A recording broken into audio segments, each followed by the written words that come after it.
Welcome to A Cup of Joe. My name is Tamiko, and I am the founder and owner of this channel. I will be bringing you a Christian-based platform that will speak about various topics. I'm interested in what you have to say, your opinions, your ideas, your information. The purpose of this channel is to continue to bring hope, compassion, and love to a place that has been desensitized. This world has been desensitized to so many topics. It's just become the norm. And so death, all of it, murder, health scares and everything. And so we have become a jaded world with no compassion when we speak. We just feel like this free speech and free, the freedom of speech and press, that we can just say and do anything. And so, we're forgetting that there's one ingredient that we always need to have when speaking, and that is compassion. So I wanted to provide a platform where you can share with me and other viewers and subscribers your story, your platform. I'm not a journalist. I have never gone to school to be a journalist, but I like to read, I like to study, I like to write. I'm not a professional by any means, but I just wanted to open this platform up for you. And so I'm going to ask you to take yourself on a journey with me. I am not a professional, so I don't have all these cameras set up. I don't have a teleprompter to help me with my my words and things of that nature. And with the show, this is just something I wanted to do and have wanted to do for a long time. And so I just said, I'm going to step out and do it. I'm going to do it on my Samsung Galaxy S10 because that's what I like. So you iPhone users, please don't talk trash about me. It's okay. I'm cool. I like my phone, and I have been an Android user for many, many years. Have tried the iPhone, and I just prefer the Android. So I am, and then time to time I may do the show from my iPad. I'm just not one of these big time commentators that and YouTubers, bloggers, vloggers, whatever, that have all this equipment. Okay, this is my first video. I'm stepping out there. I'm relying on you all to support me. If you don't like the channel, fine. If you like the channel, subscribe. Hit the subscribe button, and don't forget to share. I will go live, but this is my first video, so I just want to give a test run, okay? So you tell me what you think, and then I can come up higher in some areas when filming. So I just, I'm limited right now, but that's okay. I'm not doing this for money. I'm doing this because I want to be here as a platform for you all and your voice, okay?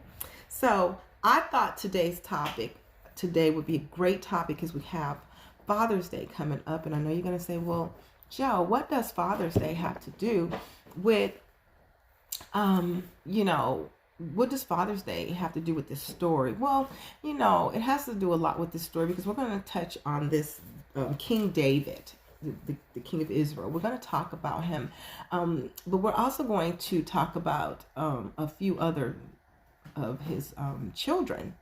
I wanted to bring stories of the Bible that are often overlooked but are very interesting. And so I thought, wow, when you're in church, a lot of times and over the years, you hear about the same stories, Ruth and Boaz, and you hear about there's just so many, and I think there are a lot of interesting stories out there that we have never touched on and nobody's ever really taught you about. But I've read some of them I remember. Some of them, I'm getting a little older. I am a grandparent, okay, of multiple grandbabies. Thank you, Jesus. And so, I have baby brain too because I had 4 children. So, I don't remember a lot of stories of the Bible. Some things I have to go back and refresh myself. So, give me a minute and be patient with me if I have to search. You're going to see me look down a lot because I don't have, a setup and a crew to help me, keep things in front of me. As this channel grow and as I grow, then I will be able to send that, have that set up that way. So forgive me. See that there? I bit my lip. I don't know how, but I think I did it at night. It doesn't hurt, but like I said, I'm not perfect. This is me and all my truth. So here's the deal. This is my shirt. I'm not bringing attention to any body parts. I just wanted to share this with you. Truth without compassion is brutality. I got that from Anyala. She said that one day in one of her on one of her shows. Anyala Fixed My Life. And I thought that was amazing. I don't sell these shirts. It's just my own. I heard it. I made the shirt and put it on there. So there it goes. So remember that. You can post your comments, but truth without compassion is brutality. Okay? So we can keep it real, but we're going to keep compassion in as the main and key ingredient on this platform. Okay? All right, so let's go ahead and let's get into the story of King David and his children. Now, King David was the king of Israel. And so you all can go back, and we can go back later, but let's go ahead and we're going to just go ahead and dig up some stuff here so we can just go ahead and plow some of the toil and some of the ground and get it, just get all of the stuff up. Let's go ahead and let's toil the ground. Let's do some plowing here, and we can go back later and take a look. Forgive me for glitter and things like that. I'm at my craft table. So King David had 20 children. Okay. Now that's not uncommon, because I had a friend back over back in Florida, where I just moved from 2 years ago. I had a friend whose father he was the youngest of 21 children. 21, he was the baby, and he was like in his 50s, I want to say. Maybe 50s. Yeah, and he was the youngest. So that's not uncommon. It's not, it's probably not as common these days to have that many children, of course. But back then, that was common to have a lot of children. Forgive my lighting. It's something weird happening with my lighting. I don't know what that is. I think that's my video trying to keep focus as I'm moving around. So we're going to get into the story of David, Tamar, Absalom, and Amnon. Now, I don't know if you're familiar with them, but Tamar and Absalom shared the same father as Amnon. So they all were, because David had multiple wives. He did. And so they were all half brother and sister. But here's the deal.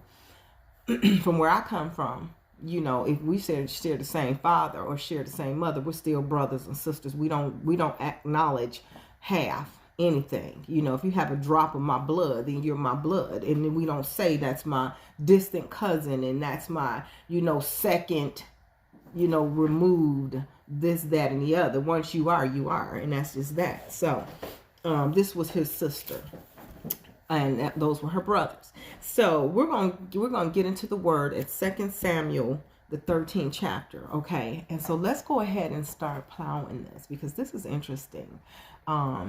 This is interesting. And this is interesting for Father's Day, because this message that I want to get out is that you have to protect your household. You have to protect your children. And as the men of the house, you have the duty to, to face and deal with the hard issues of your household. It is not just the woman's, duty to do that. You are the man. Part of your job as a man, part of your DNA is to protect. And so when your household is hit with, some kind of hardship, it is the man's duty. That's just your duty. That's the way I feel. I've always felt that way. I always will feel that way. That is your job, to protect. You are supposed to run to the gate first.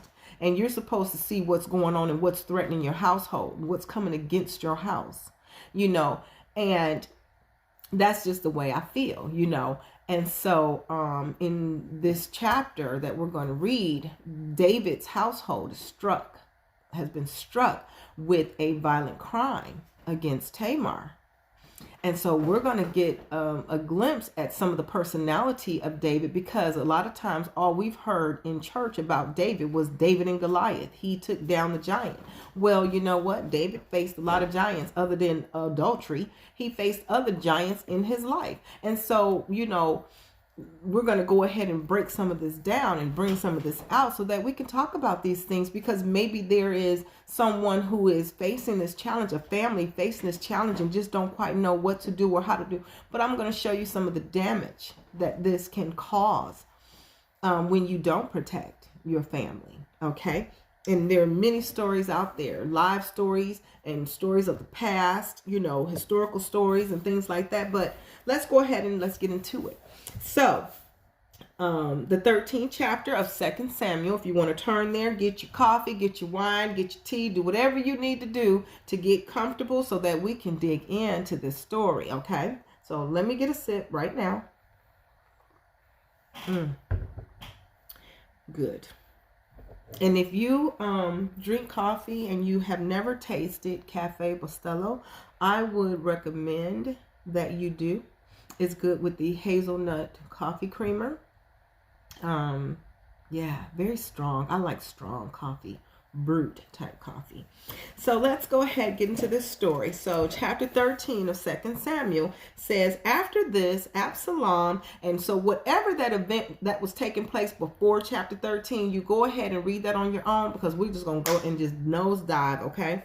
So after this, Absalom, the son of David, had a lovely sister, okay? And I have done research from the online research, and I've heard what other pastors and other theologians have described her as, and they said she was extremely beautiful, okay? So the Bible says lovely sister, whose name was Tamar. Now, Tamar and Amnon, the son of David, loved her. So Amnon was David's son. Tamar was David's son, but they had different mothers. Okay. And so once again, that's that half brother, half sister thing. But anywho, it says Amnon was distressed over his sister. He was distressed over his sister.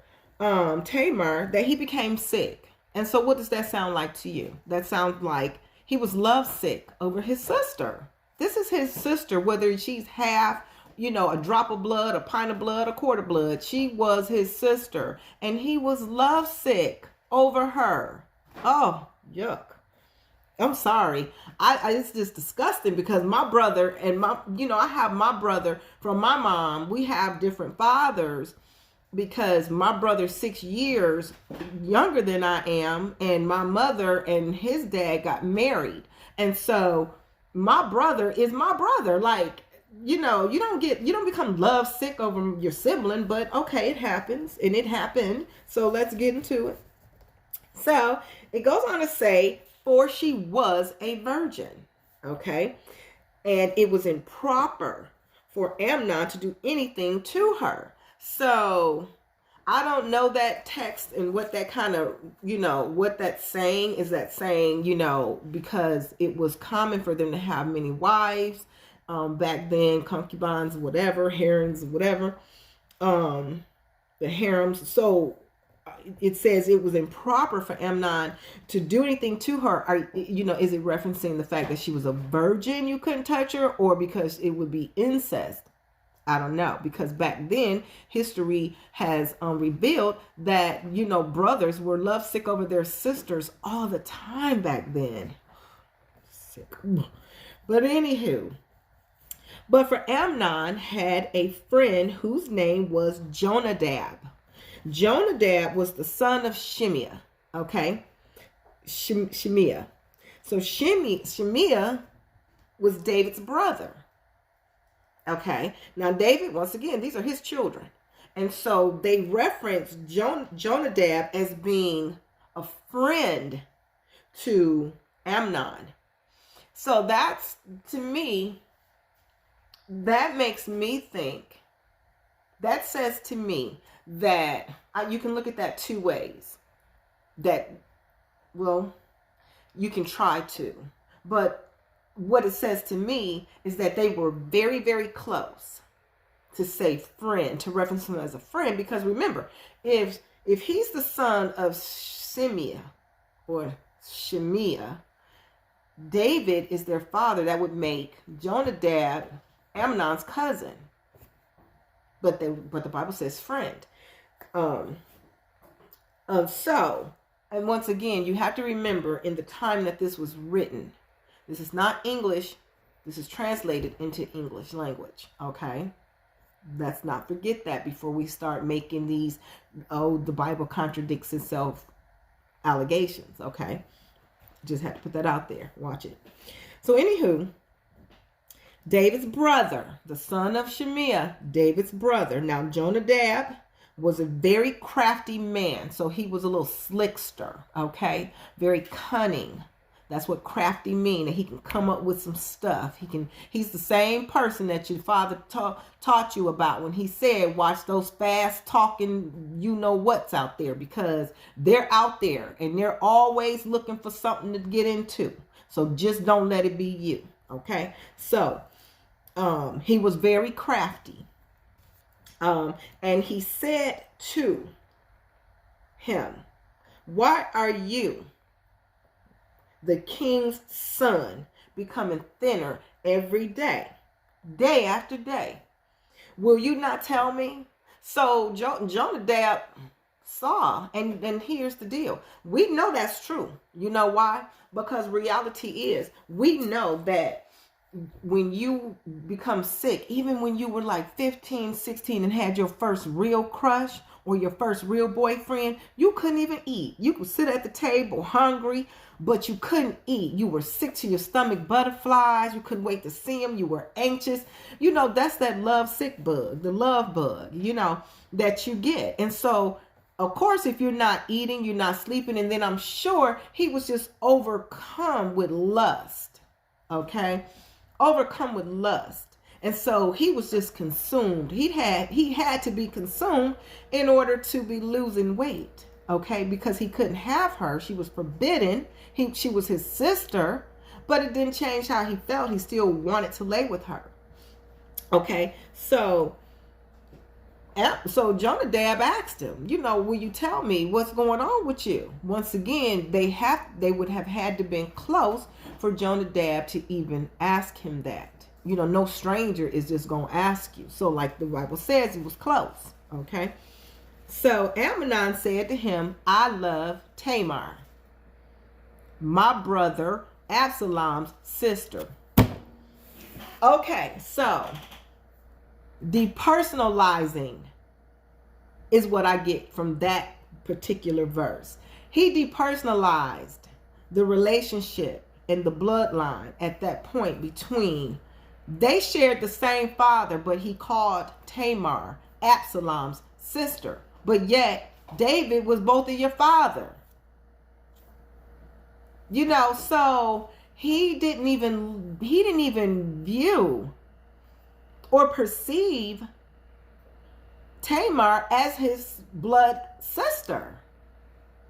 Maybe that's why, because he had not acknowledged and understood that this is my sister, we share the same father, is why he was so darn love struck. Because I have a very handsome brother, but let me tell you something. I can't even imagine a thought of something like that with my brother. Like I can't. So the fact that he's my mother's child, the fact that we share the same bloodline, no. So, you know, it just behooves me that he is just so lovesick, but it makes sense if he cannot make the connection that this is his father's daughter. This is your sister. He depersonalizes her by calling her Absalom's sister. Okay. See, I told you this was going to be good because, man, it's some good stuff, right? So, Jonadab said to him, now listen to this little man, this little crafty little thing, okay? He says to Amnon, lie down on your bed. Now, he done came up with a plot. for Amnon to become familiar with his own sister and pretend to be ill. Okay?